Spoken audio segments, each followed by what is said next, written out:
Jadi kesimpulannya, semisal ada orang berak atau kencing, belum toharo ainiyah, belum disucikan najisnya yang tersisa di penis atau di anusnya itu, semisal. Terus dia wudhu, wudhunya sah apa tidak? Ada orang belum istinja, belum cawi, belum cebok, wudhu, wudhunya sah apa tidak? Hah? Jawabannya adalah sah. Ada orang kencing, najis penisnya, terus kita wudhu, wudhunya sah apa tidak? Ya sah wudhunya, karena beda toharo, ngerti? Nah, nanti setelah kita pegang penis, wudhu kita batal. Wah, jelas ya? Tuh. Jadi dari situ membuktikan bahwa toharonya wudhu sama toharonya najis itu beda toharo. Ada toharo ainiyah, ada toharo hukmiyah. Jadi tidak bisa diakalkan semua, dilogikakan semua. Meskipun yang salah pantat karena kentut, tetap ketika wudhu yang dibasuh anggota-anggota tertentu yang sudah Allah tentukan. Tayamum tertentu wajah sama tangan, wudhu tertentu wajah, tangan, kepala, kaki. Mandi seluruh tubuh.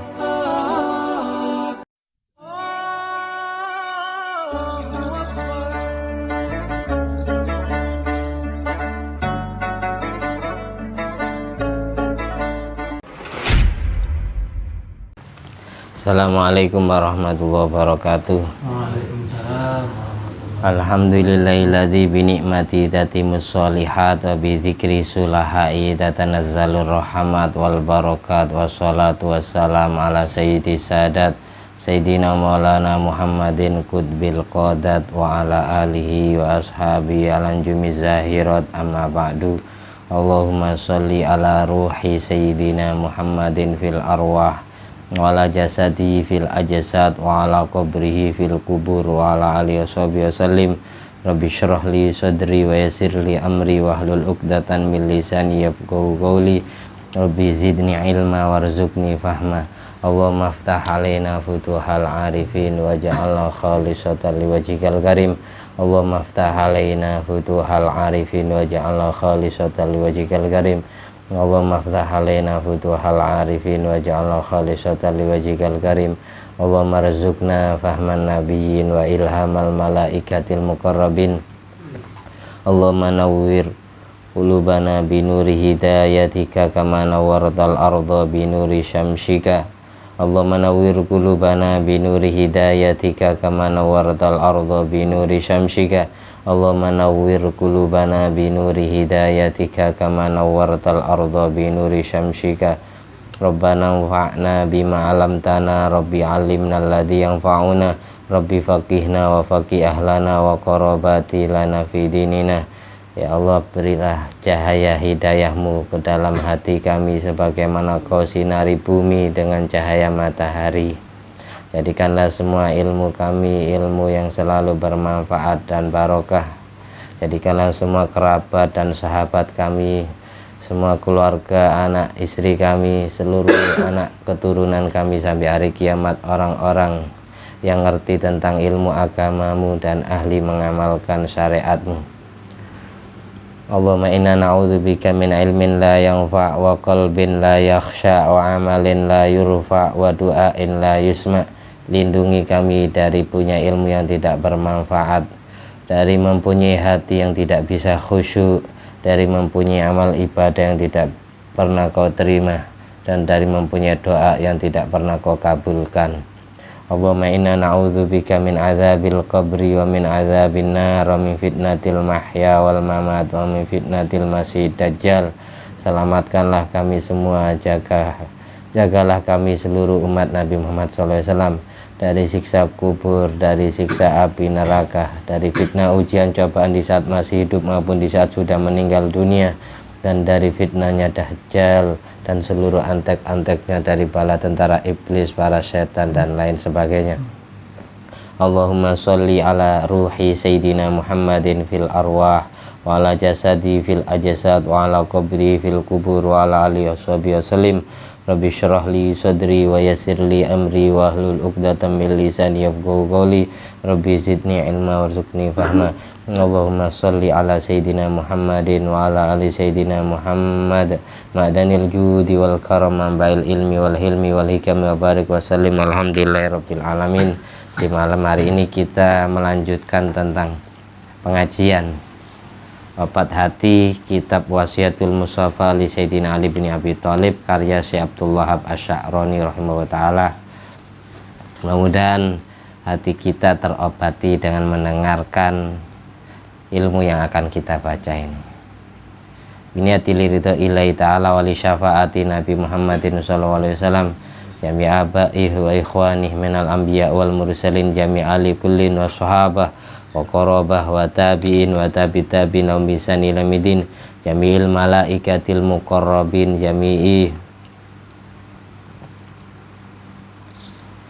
hamalatil arsi wa jami'i ru'asail malaikatil arba'a radhiyallahu anhum salatullah wa salamu alaihi majma'in wa jami'i matil arba'atil mujtahidin wal qurra wal hufat wal mufassirin wal ulama'il amilin wa syuhada was solihin wassadati sufiya wa muqallidin fiddin wa jamil fuqaha wal muhaddisin wa jamil awliya'il qani ajma'in wa jami'i walidaina. Nama kedua orang tua hamba-hambanya sebut.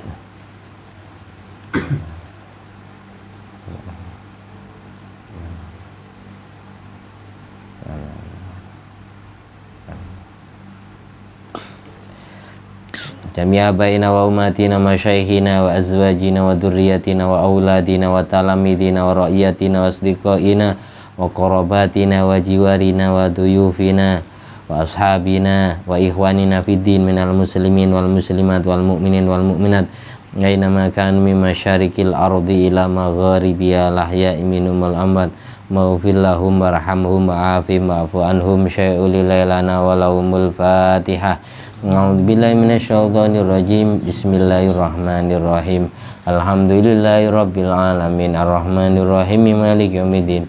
Iyyaka na'budu wa iyyaka nasta'in ihdinas siratal mustaqim siratal ladzina an'amta 'alaihim ghairil maghdubi 'alaihim waladdallin amin. Kita sekarang baca kitab Wasiatul Mustafa. Sudah tinggal 3 fasal lagi. Itu yang pertama faslun fi alamati syirki, tanda-tanda syirik, menyekutukan Allah dengan yang lain. Yang kedua faslun fil ada'iyah, fasal menerangkan tentang doa-doa. Kemudian faslun fi fununin syattah, fasal-fasal yang menerangkan fan-fan atau aneka ragam macam ilmu dari berbagai macam aspek masalah hidup. Hati tinggal 3 bab lagi, 3 fasal lagi kitab ini hatam. Insyaallah bab syirik ini kita jadikan 3 video atau 3 pertemuan karena kita masih selang-seling ya, tasawuf, fikih, tasawuf, fikih. Sekarang kita tasawuf. Tasawuf itu apa? Tasawuf artinya pembeningan hati, penjernihan hati. Yang mengajari perbuatan hati itu namanya tasawuf. Kalau fikih itu apa? Arti kan ngerti. Yang ngajari anggota zahir kita beradab sebagaimana adabnya Rasulullah SAW, itu namanya fikih. Fikih itu yang ngajari pekerjaannya tangan, mata, wajah, kaki, itu namanya fikih. Kalau tasawuf itu yang ngajari kelakuannya hati. Orang sholat, contohnya orang sholat, orang ibadah ya, diajari takbiratul ihram, cara ngangkat tangan gini, naruhnya di sebelah sini, taruh di hati. Setelah itu baca Fatihah, sujud, rukuk dan seterusnya sampai salam. Itu namanya fikih. Terus yang ngajari kelakuannya hati, hati bisa tawadu di hadapan Allah, hati bisa khusyuk, bisa tidak sombong, bisa tenang, bisa ikhlas, tidak riya. Itu namanya tasawuf. Sekarang kita ngaji kitab tasawuf. Kitab tasawuf pesannya Rasulullah SAW kepada Sayyidina Ali bin Abi Thalib. Faslun taiki fasal fi alamati syirki, dalam menerangkan pira-pira tetengere syirik, nyekutuaken Allah kelawan makhluke. Kala ngendika sinten Rasulullah SAW, ya aliyu lil kafir ku tetep kadhe kafir salah su alamat utawi 3 pira-pira tanda. Nyatane siji asyakku mamang billahi ing dalam Allah, wal budhu lan bendu fi ibadillahi dalam pira-pira kawulane Allah. Nomor loro. Nomor telu wal ghafla lali anto atila saking taat ing Allah. Ya ali walil munafik iku tetep kaduwe wong munafik salasu alamat.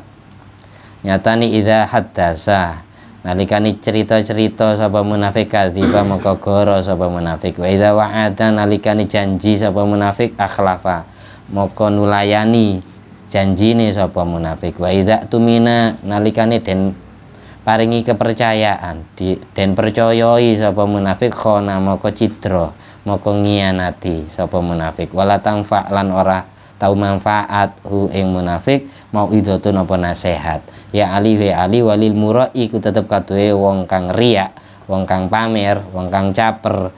Salasu alamatin utai telu pira-pira tetenger nyatane yutimu nyempurnaaken sapa murai ruku ahu ing ruku murai wa sujudahu lan sujude murai ma'an nasi dalam sertane wong liya.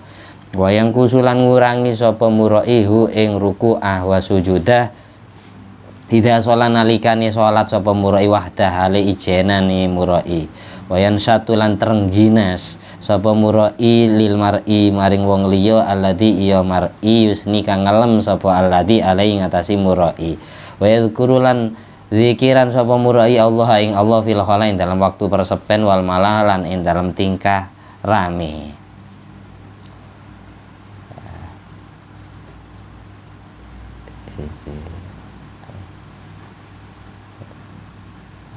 Kurang satu.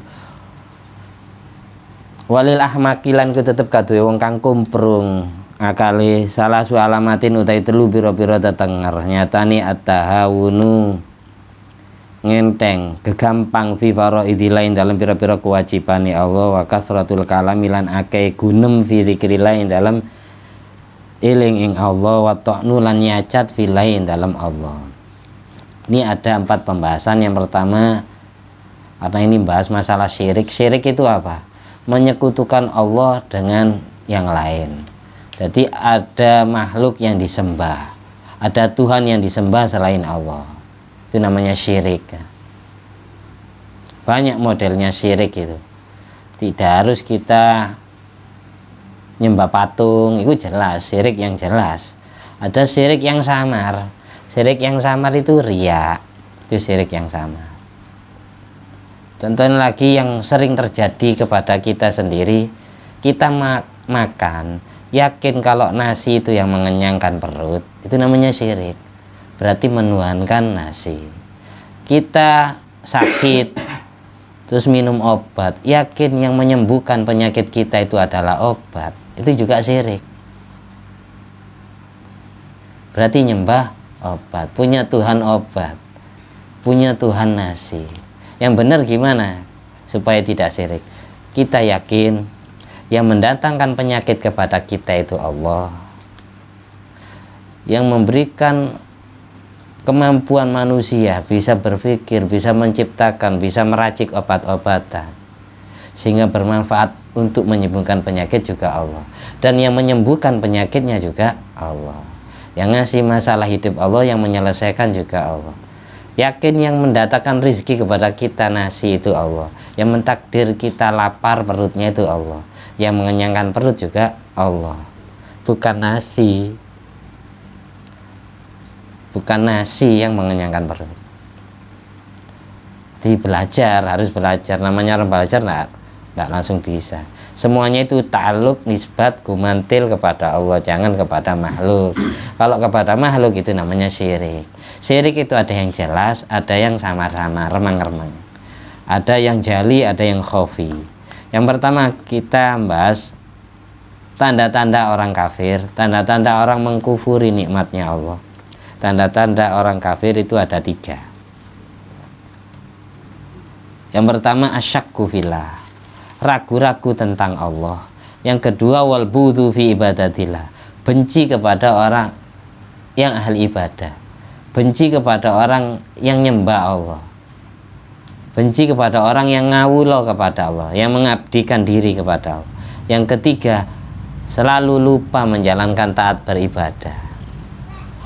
Jadi tidak pernah ingat waktunya sholat, tidak pernah ingat, selalu lupa. Itu tanda-tanda orang kafir, orang mengkufuri nikmatnya Allah, berupa kenikmatan jasmani rohani, kenikmatan akal pikiran, kenikmatan hati, dan seterusnya. Kemarin di kitab Kasyifatus saja sudah pernah kita bahas cara memperkuat, mempertebal iman ketika kita ditanyai tentang Allah. Bagaimanakah Allah itu? Gimana bentuknya? Maka jawabannya Allah tidak bisa dibagaimana-bagaimana. Allah tidak bisa dibentuk-bentukkan. Karena Allah mempunyai sifat mukhalafatul lil hawadisi, selalu berbeda dengan makhluknya, selalu berbeda dengan perkara yang baru wujud. Laisa kamitslihi syai'u wa huwas syami'ul basir. Di Al-Qur'an Allah tidak pernah sama dengan segala sesuatu. Segala sesuatu yang tersirat di dalam benak hati kita memikirkan tentang Allah, itu semuanya salah. Karena semua ciptaan Allah dalam diri kita itu Allah batasi. Mata, sejauh mana mata kita bisa memandang orang lain. Telinga, sejauh mana telinga kita bisa mendengarkan suara. Itu dijarak sama Allah, dibatasi. Suara kita berapa jauh bisa dijangkau oleh orang yang kita teriaki, oleh orang yang kita omongi. Akal pikiran juga gitu, dibatasi. Tidak bisa memikir Allah terlalu jauh. Karena apa? Tidak bisa. Karena kenikmatan surga yang paling nikmat dari segalanya adalah ru'yatullah. Bisa melihat Allah. Bisa melihat Allah itu kenikmatan surga. Satu-satunya manusia yang selama ini diizini lihat Allah ketok moto langsung itu Kanjeng Nabi Muhammad SAW dalam perjalanan mi'rajnya, Isra mi'rajnya. Kayak gitu. Kalau ditanyai, kan ada orang awam, pernah saya ditanyai, saya itu kalau sholat ya, saya itu membayangkan lafaz Allah.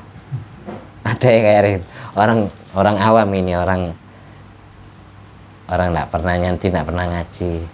Saya kalau sholat itu membayangkan ada lafaz Allah di depan saya. Berarti membentukkan Allah kayak kaligrafi. Allah tidak bisa disepertikan. Allah tidak bisa dibagaimana-bagaimanakan. Terus ketika dia merasa Allah di depannya ya, ada lafaz Allah di depan saya, bayangkan gitu.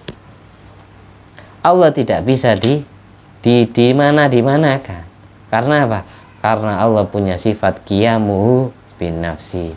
Allah berdiri di dalam zatnya sendiri, tidak butuh kepada mahal, tidak butuh pada mukhasis, tidak butuh kepada pencipta yang menciptakan Allah, tidak butuh kepada tempat yang ditempati oleh Allah. Kalau Allah butuh pada tempat, berarti Allah tidak punya qiyamu binafsi. Dari situ pertanyaannya sudah salah. Ketika kita bertanya, di manakah Allah berada? Jawaban yang paling tepat, Allah tidak berada di mana-mana. Karena Allah mempunyai sifat qiyamuhu bin nafsi. Bagaimanakah Allah itu? Maka jawabannya, Allah tidak bisa dibagaimana-bagaimanakan. Allah tidak bisa dikaifa-kaifa. Allah tidak bisa diseperti-sepertikan. Jelas ya? Kayak gitu. Hilangkan kata-kata itu. Allah tidak beranak, Allah tidak melahirkan anak. Lam yalid wa lam yulad.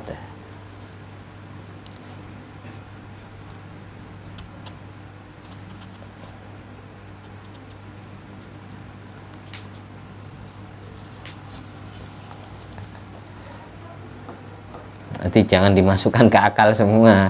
Kalau semuanya agama dilogikakan semua, ya banyak tidak logika. Ada yang bisa dilogikakan, ada yang tidak bisa. Susah. Kayak contohnya kita wudhu ya, terus kita batal karena ngentut, karena kentut. Yang kentut apa? Pantatnya. Tapi kenapa kok yang dibasuh bukan pantat, yang dibasuh kok bukan anusnya, kok wajahnya, tangannya? Toharo itu ada dua, sesuci itu ada dua. Ada toharo hukmiyah, ada toharo ainiyah. Sebagaimana di kitab Hasyiatul Baijuri. Toharo ainiyah itu sesuci yang disucikan adalah kahanannya, sesuatunya. Contohnya kita terkena najis, di tangan kita najis, yang disucikan di mana? Ya di sini, bukan di sini, kan ya. Itu namanya toharo ainiyah, toharo yang tidak melewati dari sesuatu yang menjadi faktor penyebab wajibnya bertoharo. Ada sesuci yang hukmiyah, secara hukum saja. Contohnya wudhu sama mandi, tayamum, itu sesuci secara hukum, hukmiyah. Meskipun yang salah penis karena kencing, tapi penis tidak dibasuh dalam pembasuhan wudhu, tetap wudhu untuk sholat. Yang najis yang lengket di penisnya, di anusnya, itu namanya toharo ainiyah. Toharo wudhu namanya hukmiyah, ada babnya sendiri. Jadi kesimpulannya, semisal ada orang berak atau kencing, belum toharo ainiyah, belum disucikan najisnya yang tersisa di penis atau di anusnya itu, semisal, terus dia wudhu, wudhunya sah apa tidak? Ada orang belum istinja, belum cawi, belum cebok, wudhu, wudhunya sah apa tidak? Hah? Tidak. Jawabannya adalah sah. Ada orang kencing, najis penisnya, terus kita wudhu, wudhunya sah apa tidak? Ya sah wudhunya, karena beda toharo, ngerti ya? Nah, nanti setelah kita pegang penis, wudhu kita batal. Wah, jelas ya? Tuh. Jadi dari situ membuktikan bahwa toharonya wudhu sama toharonya najis itu beda toharo. Ada toharo ainiyah, ada toharo hukmiyah. Jadi tidak bisa diakalkan semua, dilogikakan semua. Meskipun yang salah pantat karena kentut, tetap ketika wudhu yang dibasuh anggota-anggota tertentu yang sudah Allah tentukan. Tayamum tertentu wajah sama tangan, wudhu tertentu wajah, tangan, kepala, kaki. Mandi seluruh tubuh. Coba kita pikirkan, sperma sama kencing, sperma sama kencing itu malah toharonya tidak sama. Kalau kita kencing ya, ketika kita mau sholat, maka cukup wudhu. Tapi kalau kita keluar sperma ketika mau sholat, wajib seluruh tubuh yang dibasuh, wajib mandi. Apa bedanya? Sama-sama keluar dari satu jalan. Iya, jelas ya, maksud saya jelas. Iya. Karena gini, kalau orang keluar kencing, yang merasakan kencing itu keluar, air seni itu keluar, ya daerah sekitar situ, sekitar kelamin. Tapi kalau sperma, ketika sperma itu keluar, yang merasakan kenikmatan sperma itu ketika keluar seluruh tubuh, mulai ujung rambut sampai kaki. Oleh karena itu syariat mewajibkan kalau sperma dibasuh seluruh tubuhnya. Kalau wudhu, kalau kencing hanya wudhu. Jadi saya ulang lagi, toharonya najis sama toharonya wudhu dan mandi itu beda, beda sesuci. Jadi jangan dirangkep pertanyaannya. Kalau pertanyaan orang yang seperti tadi itu kan digabung, beda kasus digabung jadi satu masalah, satu hukum. Ya, tidak bisa. Yang salah anus kentut, kenapa yang dibasuh kok bukan anus? Kan itu kebanyakan orang tanya gitu. Karena toharonya beda. Kalau hanya kentut tidak najis. Di antara hal-hal yang dapat membatalkan wudhu adalah kentut, keluar angin, keluar ain, kahanan, kotoran, terus keluar air dari sperma, kan? Dari sperma, dari kelamin. Itu sudah ditentukan sendiri-sendiri. Terus kita lanjut. Sekarang tanda-tanda orang munafik itu fikih barusan dicampur sama tasawuf.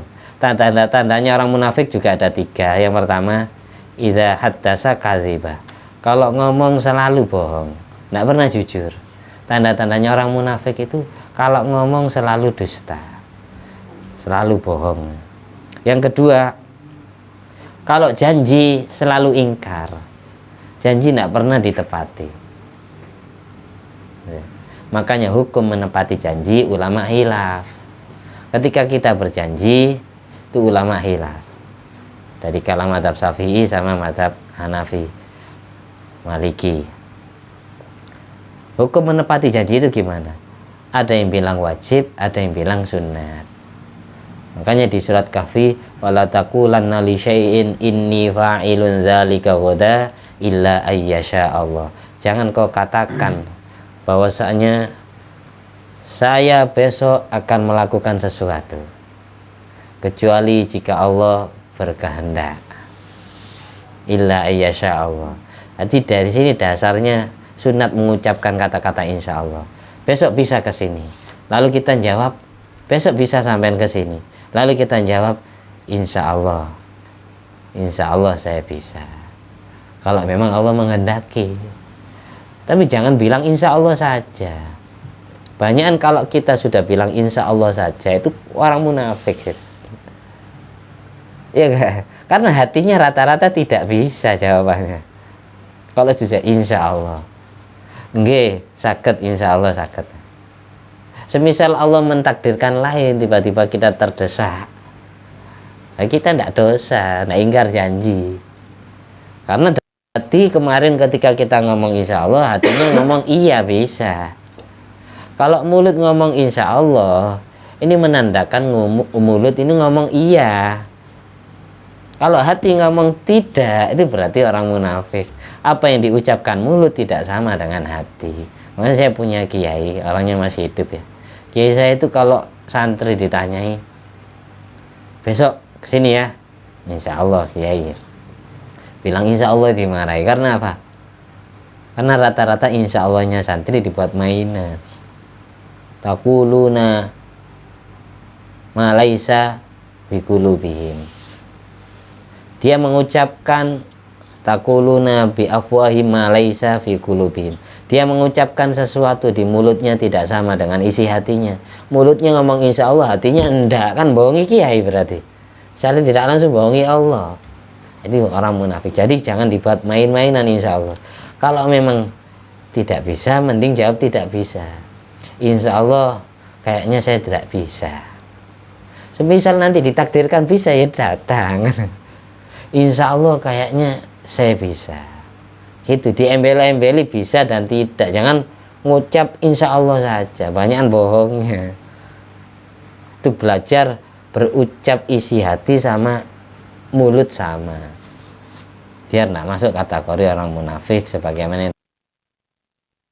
Terus yang ketiga, tanda-tanda orang munafik, idza tumina khana. Kalau dikasih tanggung jawab, dikasih kepercayaan, selalu berkhianat, selalu berbuat curang. Dan la tanfa'hu mau'idatun. Nasihatnya ulama, nasihatnya Al-Qur'an, nasihatnya hadis itu tidak pernah bermanfaat, berguna bagi dia. Hati dimau'idhoi, diceramahi, tidak pernah bermanfaat. Tanda-tanda orang munafik ketika dikasih kepercayaan selalu berkhianat. Contohnya kepercayaan, dititipi barang, tidak disampaikan ke orang yang dipakai sendiri, sampai lupa baru ingat. Tuh, jadi ketika dikasih kepercayaan berkhianat, itu namanya orang munafik. Mau itu tidak pernah bermanfaat bagi dia. Yang terakhir, masalah orang riya. Tanda-tanda orang riya, tanda-tanda orang riya juga ada 3. Yutimmu ruku'ahu wa sujudahu ma'anas. 1, dia kalau melakukan rukuk dan sujud lama, diperlama, disempurnakan ketika berada di hadapan orang lain. Sujud rukuknya disuik-suik, dilama-lamain. Yang jelas itu tidak aman dari riya, tidak aman dari pujian orang. Meskipun kamu sujud rukuk di hadapan istrimu, di hadapan suamimu, di hadapan anakmu, di hadapan teman-temanmu, termasuk nas orang lain, apalagi di hadapan guru atau di hadapan calon mertua, biar dapat nilai tambahan. Iku calon mantuku. Jadi kalau pingin rukuk sujud lama, jangan di hadapan orang lain, sendiri saja, yang standar gitu. Makanya sholat itu yang di masjid, di musola itu yang bagus itu hanya sholat fardunya. Sholat sunatnya yang bagus itu di rumah. Karena di rumah itu aman dari pujian orang. Memang di rumah daripada di masjid nanti sampean kelamaan sholatnya itu pasti sholatnya kelas kita ya. Ada orang bisik-bisik di belakang masih dengar kan ya. Kalau kelasnya para wali itu ya enggak mungkin dengar orang bisik-bisik. Kok ada ibu sujud ya sholat balik kok sembahyang tarawih ya. Padahal sholat sunat dia maghrib, terus sholat sunat awabin. Sholat sunat awabin itu sholat sunatnya orang yang tobat kembali kepada Allah. Itu bainal isya'in, bainal isya'in, antara maghrib sampai isya. Jumlahnya sama persis kayak sholat tarawih, tapi bedanya ini. Jadi habis kita sholat maghrib itu disunatkan sholat sunat ba'diyah maghrib. Sesudah sholat sunat ba'diyah maghrib 2 rakaat, kita disunatkan sebelum isya. Sesudah maghrib itu disunatkan sholat sunat awabin. Sholat sunat awabin maksimalnya 20 rakaat kayak sholat tarawih, 2 rakaat salam, 2 rakaat salam. Minimalnya 2 rakaat. Standarnya adnal kamal, serendah-rendahnya kesempurnaan itu 6 rakaat.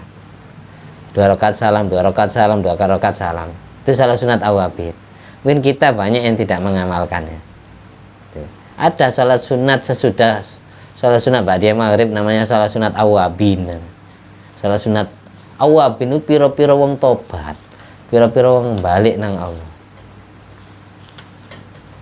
Waktu yang paling bagus. Ya enak di rumah kalau itu. Kalau di musola ya banyakan riyaknya ya. Riyak itu artinya itu biar dilihat orang, itu namanya riyak. Kalau sum'ah biar didengar orang, itu namanya sum'ah. Nah itu biar didengar orang, biar dapat pujian, itu sum'ah. Sama kaitannya dengan hati semua. Bedanya kalau riyak itu pingin dilihat pakai mata, kalau sum'ah pingin didengarkan oleh telinga orang, sehingga tetap hati itu tidak aman dari pingin dipuji, pingin dielem.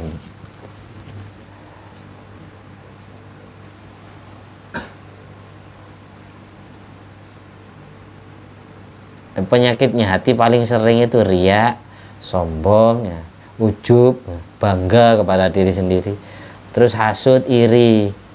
Ini 4 ini yang sering. Terus yang kelima ya, suudon, gampang berburuk sangka kepada orang. Itu yang sering itu. Aslinya banyak kalau kita total. Kita marah itu penyakit hati, ghadab. Kita mempunyai sifat dendam, tidak gampang memaafkan kesalahan orang, itu hikdun, penyakitnya hati. Nah, hati kita itu tumpul dengan penyakitnya sendiri sebelum ditumpuli, dikarati oleh dosa-dosa anggota yang lain.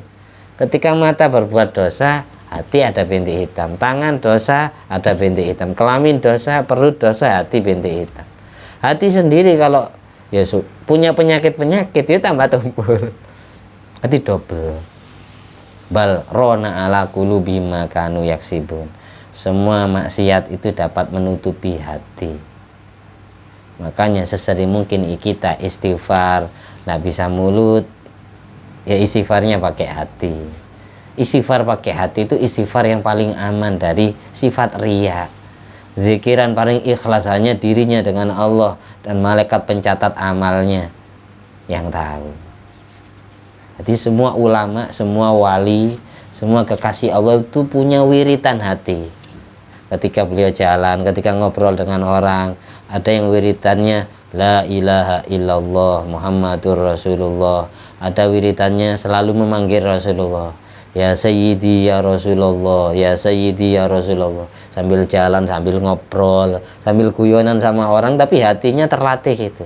Ada yang kayak Sahal bin Abdullah At-Tasturi, itu wiritannya Allah ma'i, Allah nadirun ilayya, Allah syahidun li. Allah bersamaku, Allah selalu melihat aku, Allah selalu menyaksikan diriku. Itu ada yang ulama wiritan hatinya. Ini bukan wiritannya mulut loh, bukan wiritannya lidah, tapi wiridannya hati. Macam-macam. Ada yang saya diajari guru saya ya, Tarekat Sadili, Syekh Abu Hasan Sadili, Allahu Allah, Allahu Allah, setiap detiknya, hatinya gitu. Jadi bukan mulut, hatinya. Semua kekasih Allah, semua orang-orang sufistik, ahli tasawuf selalu punya wiridan hati. Karena inti dari semua ibadah itu menjernihkan hati. Mulut zikiran tapi hati tidak zikiran kan percuma. Memang latihannya dari membiasakan mulut dulu. Setelah itu baru hati. Setelah itu mulut dan hati dibarengkan. Setelah itu tahap paling terakhir, seolah-olah seluruh tubuh itu berzikir kepada Allah, mulai ujung rambut sampai kaki. La ilaha illallah. Kita gerakkan semua bulu kudu ya, semua kulit, semua otot, semua panca indera dohir dan panca indera batin, seluruh darah, seluruh daging, seluruh bulu rambut itu berzikir kepada Allah.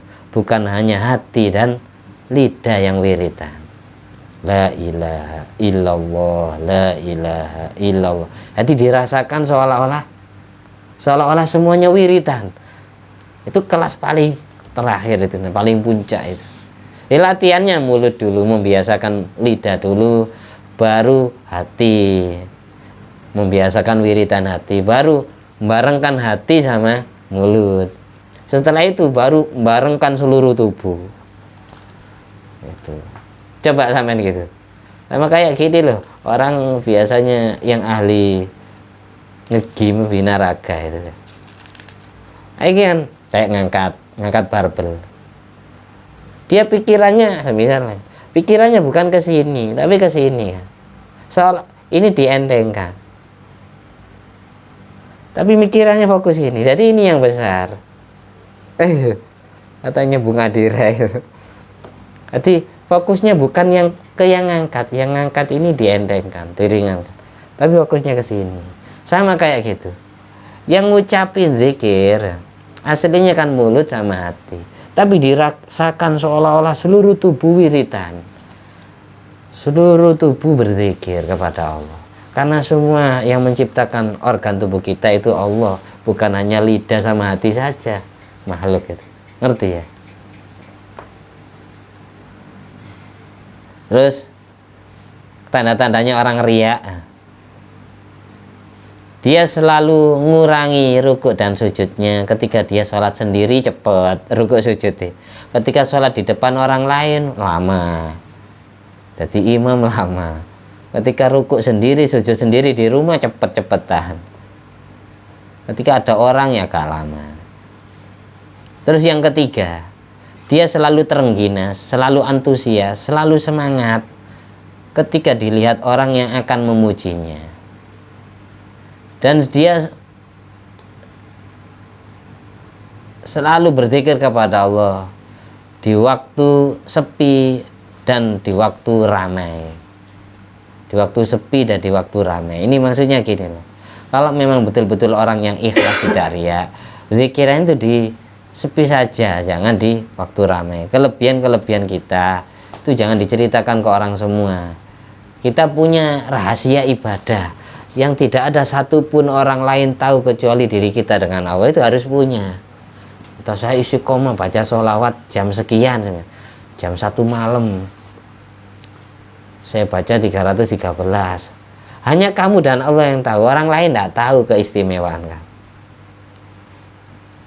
Kalau gampang menyembunyikan ibadah, insya Allah akan gampang memahami kejadian akan datang. Firasatnya itu tajam dan bisa menilai orang lain, tapi dalam hal yang positif bukan negatif.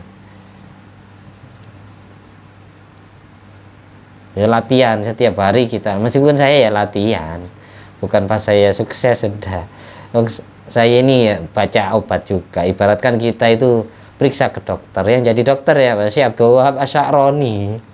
Karena beliau yang jelas nulis kitab ini, beliau amalkan semua isinya kitab ini. Kita yang mertombo, periksa ke dokter Syekh Abdul Wahab Asy-Sya'rani yang ditulis pesannya Rasulullah SAW kepada Sayyidina Ali bin Abi Thalib karramallahu wajhah. Kayak gitu. Jadi kalau butuh obat ya berobat kepada ulama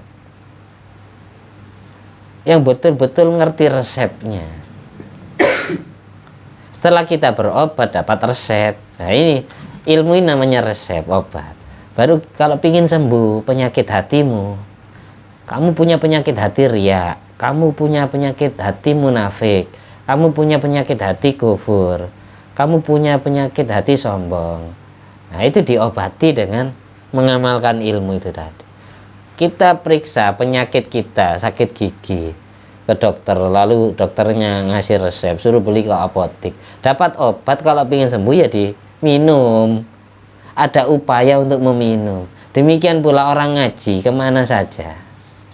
Kalau hanya dikoleksi, ngaji ke sana, pindah lagi, cari guru lagi, ngaji ke sana, ngaji ke sana. Tapi dari semua obat tadi tidak ada yang diuntal, yang dikonsumsi. Pingin sembuh. Syariatnya orang pingin sembuh ya. Orang pingin sembuh, ini syariatnya ya harus minum obat. Syariatnya orang pingin kenyang, ya makan. Syariatnya orang pingin punya anak, ya hubungan intim. Itu namanya syariat.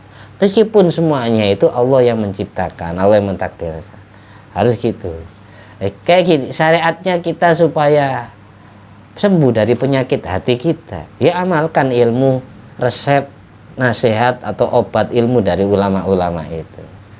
Percuma ngaji dah. Jadi jangan sampai tidak sama sekali. Makanya saya selalu doa, ya Allah takdirkanlah semua ilmu kami semua jadi ilmu yang bermanfaat bagi diri kami, bagi orang-orang yang sekitar kami. Karena tanpa perlu orang lain kita ceramai, ketika gara-gara kita dia berubah jadi orang yang baik, kita berarti khairun nas anfa'um linnas, menjadi orang yang bermanfaat untuk orang lain. Kamu pasti terkirimi pahala tanpa kamu sadari, tanpa kita sadari. Misalnya orang lain yang ahli maksiat, gara-gara lihat kita dia terus terinspirasi, terobsesi untuk tobat. Saya ingin seperti itu ya. Akhirnya dia merubah dirinya sembunyi-sembunyi. Dia berubah jadi orang baik gara-gara sering lihat kita. Padahal kita tidak pernah nyeramai dia. Secara otomatis ketika orang ini ibadah, orang ini bertobat, kita dapat kiriman pahala ibadah orang ini juga. Itu makanya selalu berdoa, jadikanlah aku ya Allah orang yang bermanfaat untuk orang lain. Khairun nas anfa'um linnas, paling baiknya manusia yang bisa bermanfaat untuk orang lain dalam segala hal. Manfaat ilmunya, manfaat harta bendanya, manfaat tenaganya, dan semuanya, kepribadiannya bermanfaat untuk orang lain. Syekh Abdul Qadir Jilani radhiyallahu an, beliau ini karomahnya itu, kalau ada orang kafir lihat wajahnya Syekh Abdul Qadir itu ingin masuk Islam. Kalau ada orang ahli maksiat lihat wajahnya Syekh Abdul Qadir langsung ingin tobat sekaligus. Itu banyak buktinya, diberi keistimewaan. Kayak apa? Karena beliau sangat istimewa, berarti hubungannya, ta'aluknya dengan Allah. Jadi jangan gampang mendoakan jelek orang lain. Ada cerita Syekh Ma'ruf Al-Karhi, saya sering menceritakan ini. Syekh Ma'ruf Al-Karhi rahimahullah ta'ala, beliau itu pernah jalan sama sahabat-sahabatnya, sama santri-santrinya ya. Melewati sebuah kayak diskotik gitu, banyak preman-preman, banyak wanita-wanita cabe-cabean itu minum-minum arak sama pria-pria hidung belah, mabuk-mabukan di pinggir jalan, teriak-teriak ya, berfoya-foya, tertawa terbahak-bahak. Syekh Ma'ruf Al-Karhi beliau jalan, ini termasuk rentetan sanad guru daripada Syekh Abdul Qadir Jilani, Syekh Ma'ruf Al-Karhi. Beliau jalan sama santri-santrinya, pas di pinggir jalan ini ada orang mabuk-mabukan, laki perempuan, maksiat terang-terangan, cium-ciuman, barang kalir. Akhirnya salah seorang dari santri ini gini, agak jauh ya, guru tolong doakan mereka semua hancur, dimusnahkan oleh Allah. mati seketika. Katanya santri ini kepada Syekh Ma'ruf Al-Karhi, kalian siap mau doa? Ya guru. Banyak kan santri yang diajak, dan mungkin ya 10 orang lebih. Akhirnya ya sudah, angkat tangan semua. Angkat tangan, beliau doa, langsung menengadahkan tangan ke langit ya. Ini doa, diamini oleh santri-santrinya. Doa yang dibaca Syekh Ma'ruf Al-Karhi ini, Allahumma kama farrahtahum fid dunya fafarrihhum fil akhirah. Allahumma kama farrahtahum fid dunya fafarrihhum fil akhirah. Ya Allah, sebagaimana kau bahagiakan mereka yang tadi mabuk-mabukan laki perempuan itu di dunia, tolong bahagiakan kelak dia di akhirat. Sebagaimana kau bikin mereka tertawa di dunia, tertawakan dia kelak di akhirat. Jadikanlah dia, mereka semua yang mabuk-mabukan, orang yang bahagia di dunia dan bahagia di akhirat. Setelah waladolin amin, tutup doa. Santri yang minta doa jelek tadi itu protes kepada Syekh Ma'ruf Al-Karhi, guru, yang saya minta bukan doa seperti itu. Hancur, biar hancur. Karena terkenal Syekh Ma'ruf Al-Karhi sudah ngangkat tangan gini, banyak mandinya, langsung seketika terjadi.